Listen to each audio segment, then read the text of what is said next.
What's up, fellow kings and queens? How's everyone doing? Hope everyone's staying safe during this whole pandemic. First things first, if you hear any yelling, screaming, and breaking, that is my 1-year-old daughter, Luna. She likes to be part of the videos, and when I do them without her, she gets a little upset.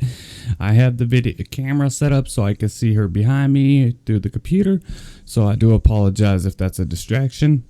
So today's video, we're going to be talking about this gentleman named Koecher. Now, Steven was a young man who disappeared here in Las Vegas, and this case just really bothers me. I don't know it's because it happened here in Vegas or what, but there's something about this case that just drives me nuts.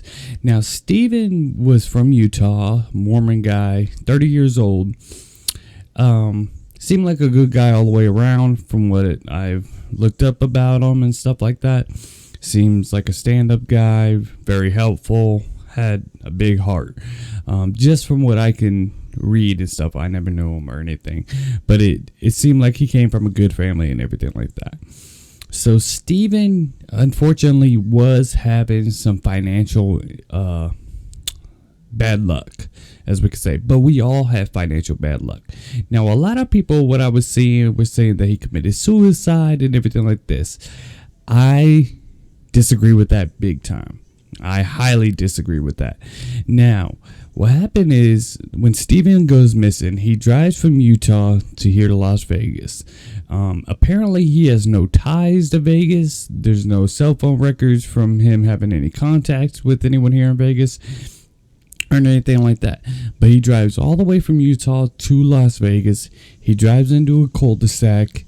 He parks the cul-de-sac. Then you see him walking down the street. Now, the camera, a surveillance camera that a neighbor had, sees him walking past their house, and then he does a left turn onto a side street, and boom, he vanishes, and he's never seen again.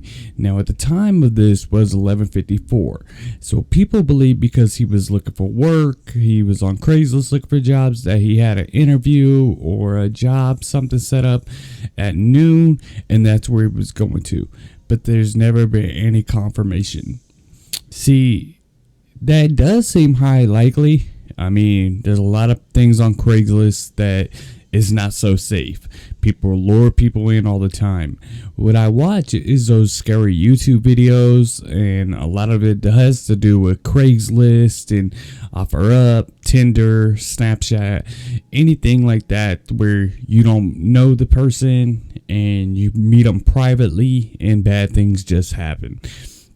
There is a lot of bad things in the world, and I just think Steven had run into somebody that was up to no good.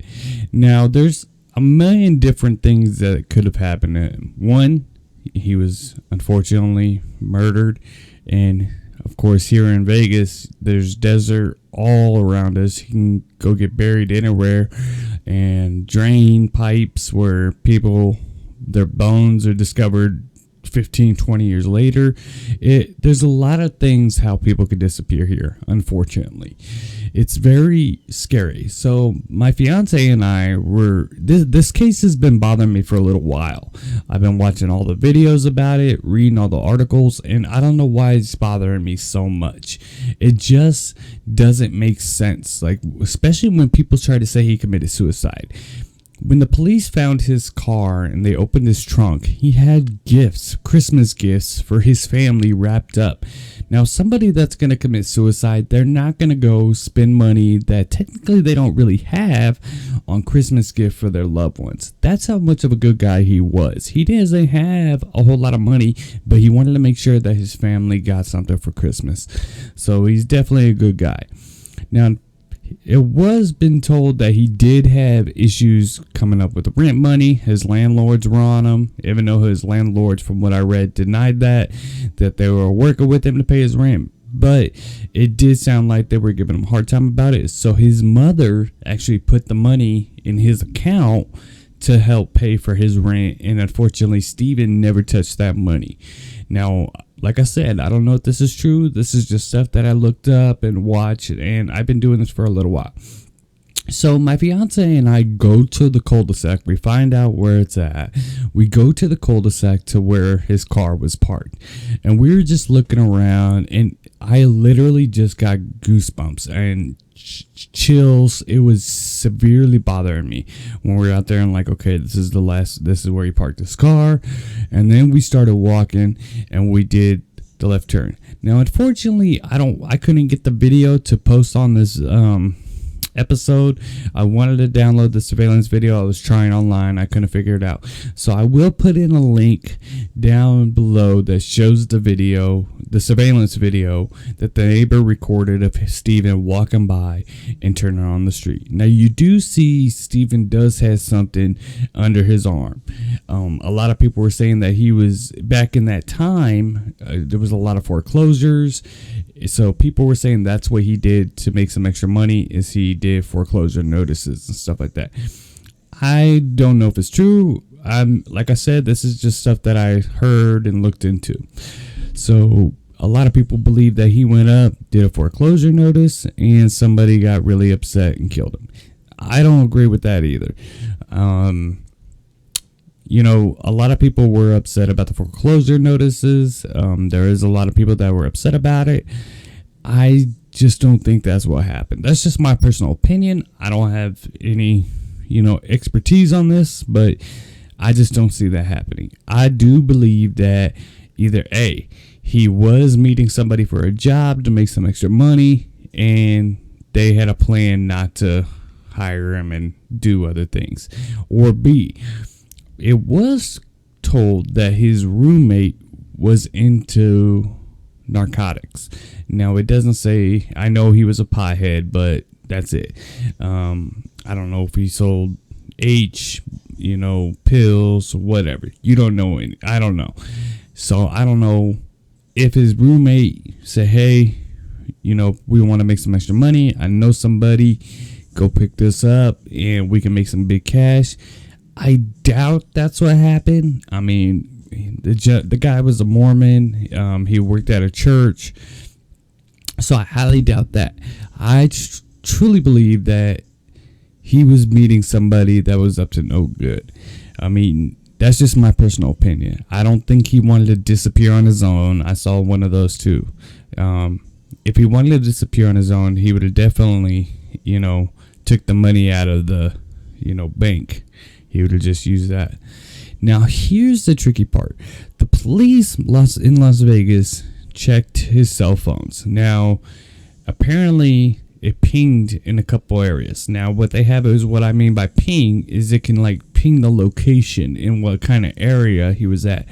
Now, the next morning, he leaves his car around noon o'clock in Henderson, in a cul-de-sac in Henderson. The next morning, it's across town.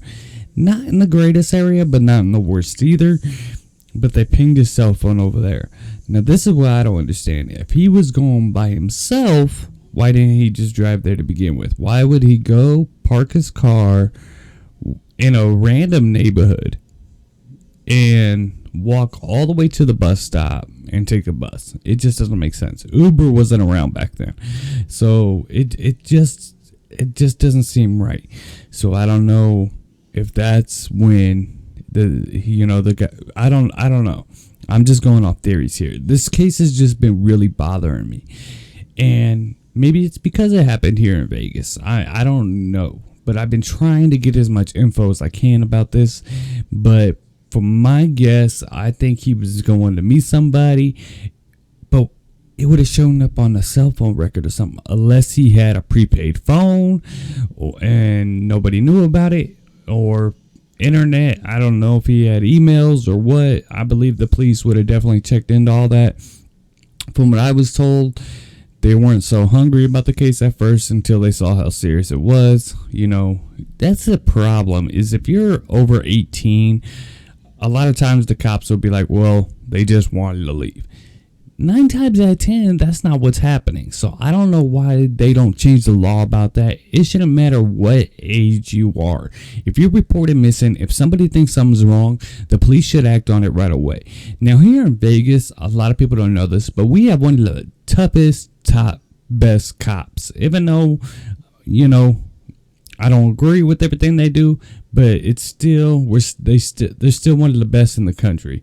So from what I've been told and online and stuff like that, so I would think that they would definitely catch on to something. And what I don't understand is nowadays, even though this was I think in 2009, 2010, 2008, I think it was in 2009 if I can remember right.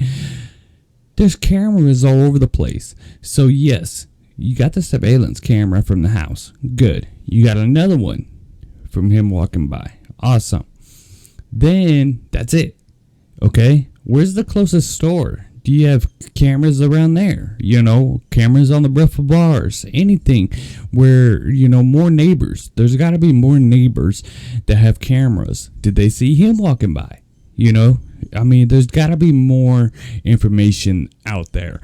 And it's just bothering me that nobody knows. When people disappear and they're gone and the last thing you see is them walking by and stuff, that gives me goosebumps so bad. That drives me insane. It really does. Because I don't know. It just not knowing is I pray for his family. I literally do. I really, really do, because that must be the hardest thing, not knowing. You have a pretty good idea that he unfortunately is no longer alive, but not knowing is just the hard part. That must be. I would, if my daughter or my son or my loved ones, anybody went missing and never seen or heard from again, that would drive me insane. But the first reaction from law enforcement shouldn't be like, well, they wanted to leave. That's not true 9 times out of 10. 9 times out of 10, there's foul play involved. Especially when the biggest clue is the guy there's no note in this car. Like, like I said, I never knew him. I never met him. But from what I could tell by reading about him and stuff, he would have left a note if he wanted to leave. Like, I'm sorry. I had to do this. I love you guys. You're not going to go and care enough about your family to go buy them presents for Christmas when you literally don't have any money and then just vanish without them knowing a thing.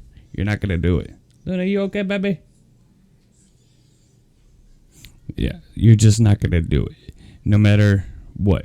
The last thing, he's not going to park his car and say, okay, I'm done. I'm dipping out. You're just not going to do it. I think he was meeting with somebody. And I don't know if he had a second phone, someone gave it to him, or what. Now, here's another thing in the video. Let's say he was doing a foreclosure over there. Okay, now I haven't checked the records, and I wouldn't even know how to if there was foreclosures over there at that time. But in the video, if you watch the video, you see Steven drive up. His car passes the house with the camera. And then a few minutes later, not even a few minutes, maybe about a minute later, you see a white SUV pass by the house as well. Then you see Steven walking by. And then a few minutes later, a few seconds later, you see the white SUV go real slow, hit the curb, and stop. So the white SUV went and did a U-turn and came back. Possible, but I actually lived in a cul-de-sac, and I don't know anyone that ever did that. They never went all the way up and then came back to park. They always just did it right then and there. I don't know. Of course, the cops had to have looked into that. That's common sense. 1 million people seen that video. They're wondering the same thing. Like, what's that white SUV doing? It's going super slow. It looked like it came the same way he did, the exact same way. When there's 2 ways to that cul-de-sac. There's the long way, which Steven and the white SUV did, and a side street where Steven ended up walking down. Okay, so we ended up, when Karen and I went over there, we even went down the side street just to see, just for an idea feel like what's around here, it's a normal neighborhood, it seems like a nice neighborhood, but the white SUV does all the way around the cul-de-sac and then stops. And it hits the curb. If you watch closely, it hits the curb like it was watching him. It wasn't paying attention. And that's all you see. You don't see it. People go inside that house. You don't see the car keep going or turn down the same street. You don't see none of that. So it just seemed a little weird to me. I'm just stating my opinion. I don't know. I'm just stating my opinion here. Now, there has been several sightings of Steven. This one girl even contacted police and say, hey, he's over here. Apparently Metro did go out. They went to look for him, and then she calls back and said, oh no, he's over here now. I guess they spent their whole day and he wasn't out there. And this was years later. This wasn't even like, a month or anything. Now, a lot of times when it's cases like this, when it's so long, people ease back. They don't, there's a lot of crimes going around.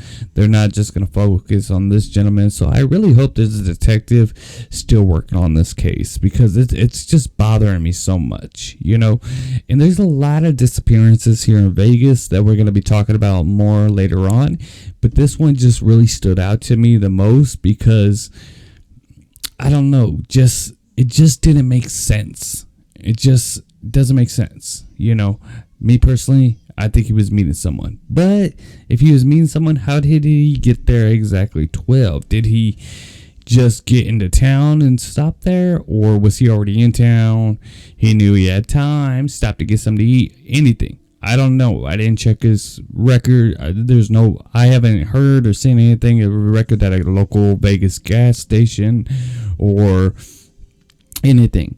But the white SUV just gets me a little bit. You see Steven go up, done. Then you see him turn around, boom. It just gives me goosebumps. Just weird. Now, I don't know. Maybe the people lived across the street and you see him go in. You just don't see any more of the video. Maybe of course, the people whose camera belongs to that own that house, they know what happened. They know if the person kept driving or got out, especially the cops, when they watched the entire video. I don't know. And said it. Luna, you have the remote. She has the remote to the light. Sorry about that. What was I going to say? Oh, shit. Fuck. Now, these are pictures that I'm showing you of Steven. Luna? Sorry, guys. She's messing with the light. She's going to end up breaking them. Hold on. Give me that remote.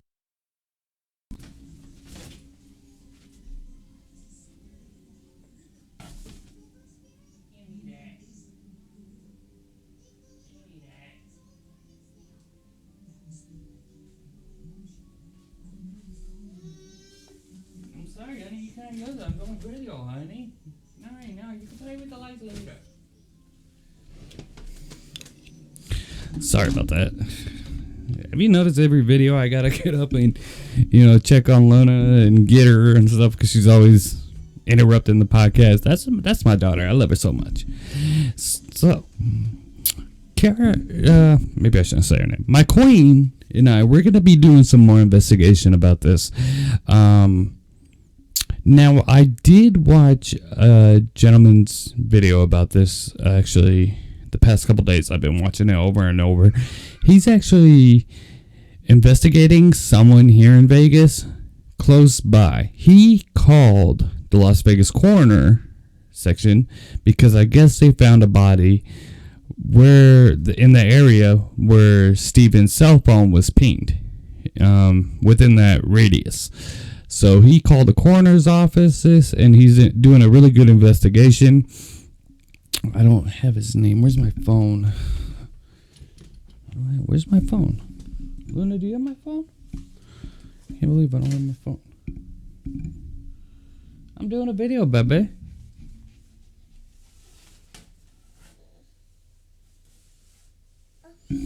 She's going to come and tear down lights and stuff. Told you, she likes to do that.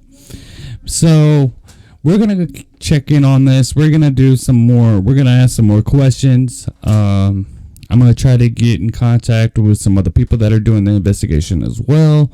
See what they got.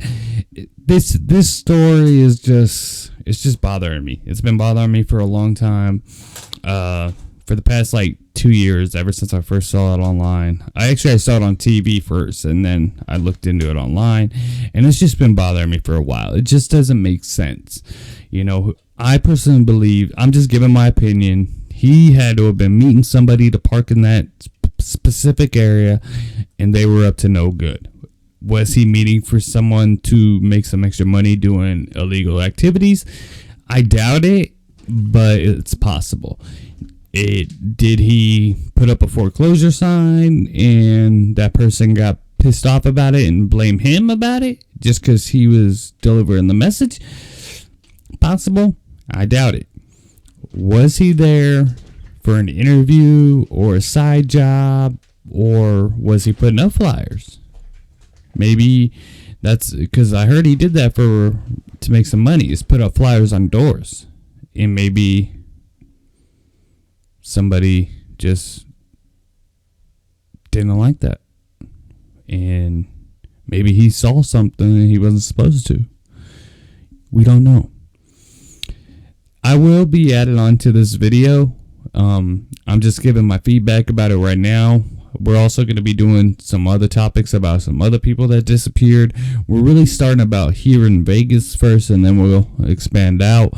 My wife and I, my fiance and I, will also go to the locations just to see, just get a feel of it. When we went to the cul-de-sac to where Steven disappeared, where his car was found, it just gave me chills. It gave me goosebumps. So I don't know why. I can't tell you, but it just didn't feel good. It just didn't feel right. I think it's because I know this is the last place he was ever seen, or what. But this case has been bothering me for a while. I'm gonna try to get in some contact with some people to see if I can find out some things. I'm born and raised here in Vegas, so everybody knows everybody knows everybody knows everybody. I guarantee I know somebody that knows somebody that knows somebody that lives in that area or that radius.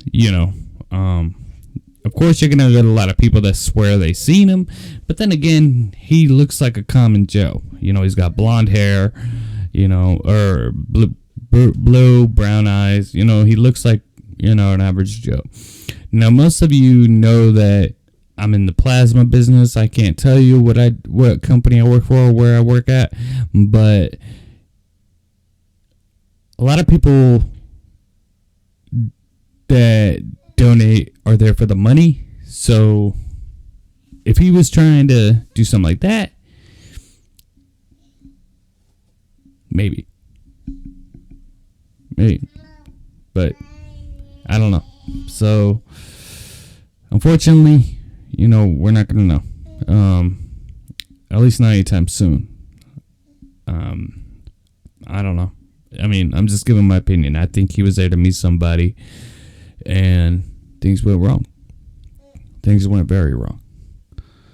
I guess we'll never know. I don't think he's still alive, unfortunately, which is sad to say and a sad feeling. And I think most people know that.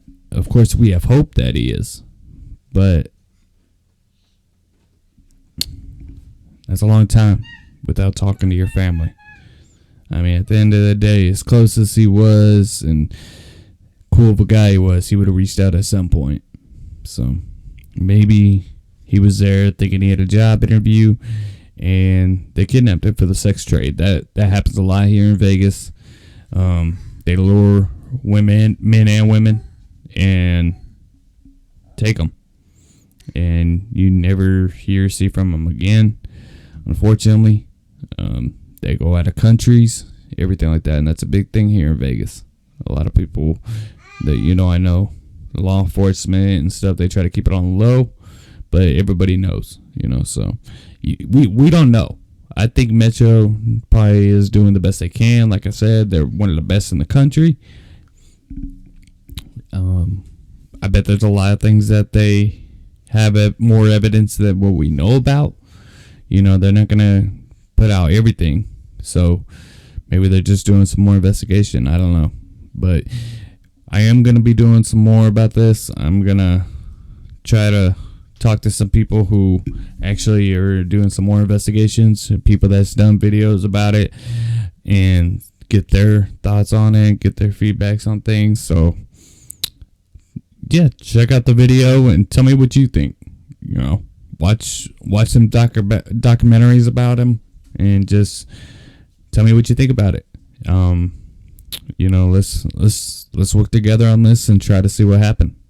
You know, maybe an accident happened and someone got scared about something. You know, if he was hanging up door flyers, maybe someone thought he was breaking in and they accidentally killed him. We don't know. So let's just work together. All right, guys. If you're not subscribed to the channel, subscribe now to Bad Habits Kingdom. You can get a free t-shirt. This is one of our new ones that we got in. So you get a free t-shirt. And all you got to do is subscribe to the channel. Thank you guys so much for watching the video. Tell me what you think about this case. And we'll be going over some more here later on today. There's some other ones I want to go over, especially about one that happened back in 1981 that happened in my neighborhood where I grew up in. So Miss Kim Bryant, we're going to talk about that one as well. We're going to do with the Vegas one first and then go from there. But my fiance and I are going to be doing some real investigations. We're going to be going out there, you know, trying to meet the families, get in contact with people just to see what they think and get their feedbacks. Okay. All right, guys, you guys have a good day. Thank you so much for watching the video. Stay safe, wear your mask, subscribe to the channel. It's free. Check us out on Spotify. It's free. Check us out on YouTube, TikTok. It's all free. You know when they say there's nothing free in this world? That's not true. Subscribe to my channel list. And you get a free t-shirt. That's free. You guys have a good one.